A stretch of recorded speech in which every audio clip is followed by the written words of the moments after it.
Magandang hapon mga kabay. So ayan, 39428 pa rin, letter L. Ayan. So ito mga kabay, di ko na isasaksak dahil ayan, nakita ko na yung sira. Ayan po, bubunutin ko na lang. Ayan o. So putol na po siya dito. Ayan. So hindi ko na kailangang isaksak. Kailangan na lang natin ay buksan. Ayan mga kabay.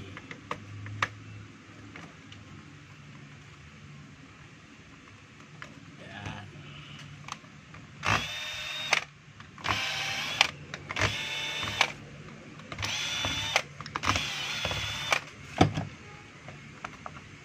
Pag ganito lang lagi ang sira mga kabay, napakadali lang mag-repair pag ganito. Hindi na masakit sa ulo kung hahanapin mo pa kung saan yung sira. Nga lang, ang daming dumi mga kabay. Daming ipis. Maraming ipis.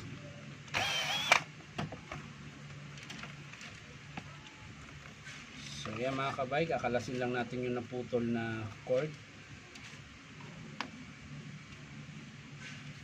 Ayan. So ito po yung naputol mga kabay. Ayan. Siyempre, eto. Dito tayo banda magbalat. Ayan. Tapos putulin natin dito dahil baka mayroon pang ibang tama.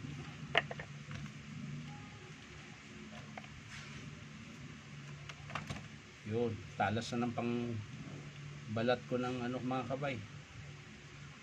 Ang talas na ng pambalat ko ng wire. So, cord protector, huwag kalimutan ikabit. Ayan. Tapos, syempre, tulad ng dati, kailangan siksik na siksik. So, luwagan mo luwagan mo ng tama lang mga kabay yung screw. Ayan. Tapos, lalagay na natin yung kanyang wire. So, isa-isa lang muna para mahigpitan natin maayos. Ayan. Tapos, hilain natin. Ayan. Okay na mga kabay. So, yung isa naman mga kabay. Ayan. So, ayan. Higpitan natin ulit.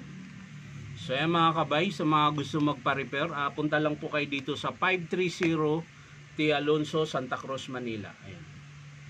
So kung malapit naman kayo doon sa tinitirhan ko mga kabay, sa may T91 Musa Street, P. Margal, ayan, Blumentritt, Espanya, malapit ako doon.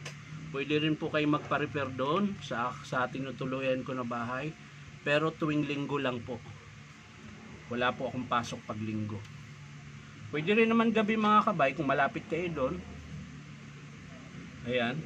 So punta lang kayo dito. Pero para sigurado mga kabay, dito na lang kayo pumunta sa Powerman Hardware 530 T. Alonso, Santa Cruz, Manila. Monday to Saturday po kami. Ang bukas po namin ay 8:30 hanggang 5:30 PM. Ayan.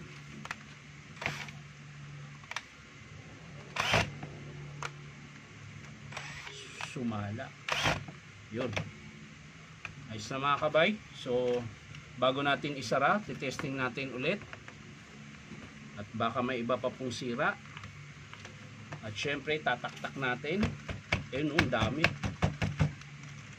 Daming kaayatan ng ipis yan.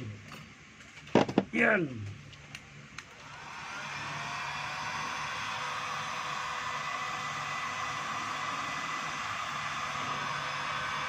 So mga kabay, gumagana po siya.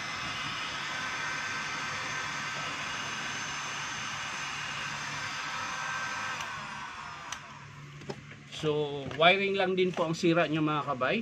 So isasara na po natin. Unahin natin yung screw na hindi siya Phillips screw. Flat screw siya pero may harang sa gitna.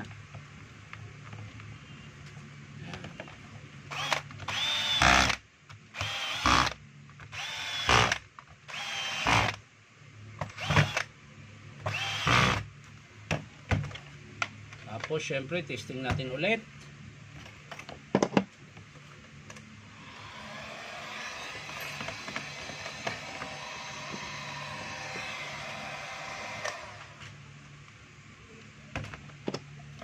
So ayan mga kabay, maraming salamat sa panonood at palike and share na rin po. At syempre po, baka naman po pwedeng subscribe nyo po sa aking YouTube account na Inong Tabay.